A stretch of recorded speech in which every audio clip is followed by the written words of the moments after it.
So, umani po ng milyong-milyong views, milyong-milyong reaksyon at milyong-milyong komento ang naging content na ito ni Kaloy, ni Carlos Yulo kasama po ang kanyang GF sa kanyang platform. Siguro ganito na lang mga kababayan, ano, bilang tayong mga Pilipino ay masaya at grateful sa kanyang naging tagumpay sa Paris, siguro meron tayong kaunting responsibilidad para paalalahanan si Kaloy sa nagiging statement niya sa public or nagiging content niya sa social media. Siguro safe na sabihin at ipaalala sa kanya na he's not just an ordinary netizen or content creator, or he's not just an ordinary celebrity dito sa Pilipinas sa kasalukuyan. Simply because he made history not just once but multiple times for our country.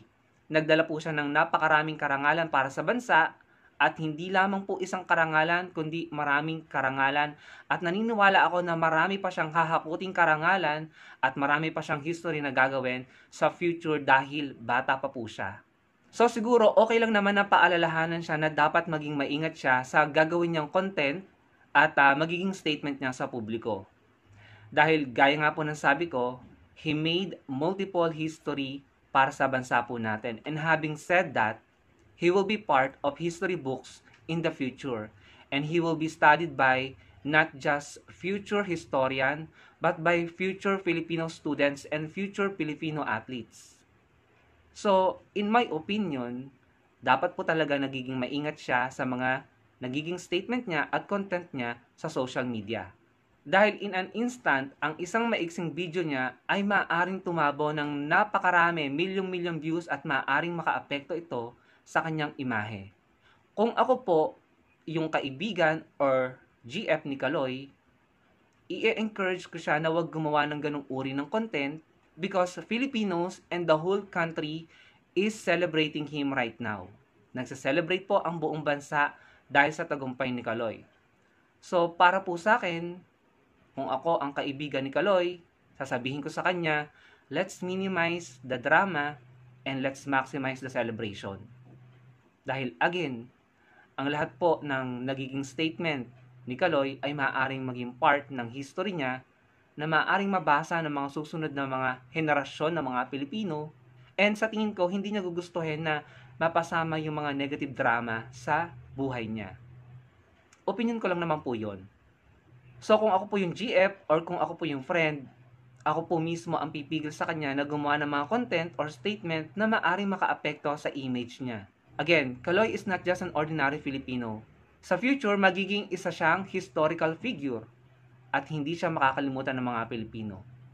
So kung ako nga po yung friend or GF ni Kaloy, bibigyan ko siya ng payo na maging maingat at hindi ko siya i-encourage na gumawa ng mga statement na maaaring makaapekto nga po sa imahe niya. Remember, endorser po si Kaloy ng mga big brands at mga big names. Na sa tingin ko, yung mga brand na yon ay pinopromote ang magandang relasyon ng pamilya. Siguro, kung hindi na mapigil na mag-react or magbigay ng statement patungkol sa mga issue, mas mabuti sana na magkonsulta siya sa kanyang PR team or sa kanyang image manager. Dahil again, kapag nabitawan na at nagawa na i-upload na sa social media, samot-sari na ang magiging reaksyon ng mga tao at maaari talaga itong makaapekto sa kanyang imahe. Sabi ko nga po, Carlos Yulo will be part of history books at mababasa ang buhay niya, ang mga nagawa niya para sa bansa natin ng mga susunod na henerasyon ng mga Pilipino. And sa tingin ko, hindi po maganda kung makakabasa ang mga susunod na henerasyon ng mga Pilipino patungkol sa kanya na may kinalaman sa negative drama. Yung mga sinasabi ko naman po ay opinion ko lamang at reaction dun nga po sa viral content ni Kaloy kasama ang kanyang GF. Hindi naman po siguro masama kung sasabihin natin kay Kaloy na mag-ingat at huwag basta-basta magpa-impluwensya sa mga taong hindi nakakatulong sa imahe niya, especially sa mga taong hindi naman niya kasama nung nagsisimula pa lamang siya. Again, reaction ko lamang naman po ito at opinion, wala po akong masamang intensyon. Ako po ay nagbibigay lamang ng reaksyon dahil isa rin po ako sa nag-celebrate sa naging tagumpay ni Kaloy para po sa bansa natin. At the end of the day, desisyon niya yan, karapatan niya yan at kalayaan niyang magsalita at gumawa ng content. Ang sa atin lang naman po ay paalala lamang dahil mahalaga po sa atin si Kaloy, si Carlos Yulo, dahil napakahalaga po ng naging ambag niya para sa bansa natin.